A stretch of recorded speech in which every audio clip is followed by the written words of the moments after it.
Les tensions commerciales s'accentuent entre l'Union européenne et la Chine. La Commission européenne a annoncé mercredi que les entreprises chinoises de voitures électriques présentes sur le marché européen se verront imposer des droits de douane supplémentaires à partir du mois prochain. Le montant de cette taxe n'est pas unique. Ces droits de douane supplémentaires varieront de 17,4% à 38,1% selon les fabricants.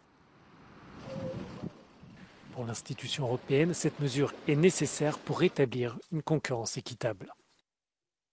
This value chain benefits from unfair subsidiarization, which is causing a threat of economic injury to EU battery electric vehicles producers. La Chine a exporté l'année dernière vers l'Union européenne des voitures électriques pour un montant de 10 milliards d'euros. Sa part de marché a doublé en 2023 pour atteindre 8%, et si rien ne change, elle pourrait dépasser les 20% d'ici 2027. Les nouveaux droits de douane pourraient rapporter 2 milliards d'euros par an à l'Union. Mais cette décision n'est pas sans conséquences pour les entreprises européennes présentes en Chine.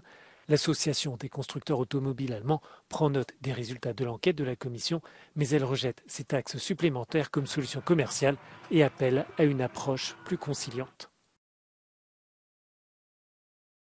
Der Fokus muss auf partnerschaftlichen Lösungen liegen. Deswegen ist es auch wichtig, dass die EU-Kommission dieses Gesprächsangebot, die Hand ist ausgestreckt zu der chinesischen Regierung und jetzt muss die chinesische Regierung dieses Angebot auch wahrnehmen und sagen, ja, wir werden mit der EU reden und wir versuchen eine Lösung zu finden, um von diesen Zöllen abzusehen.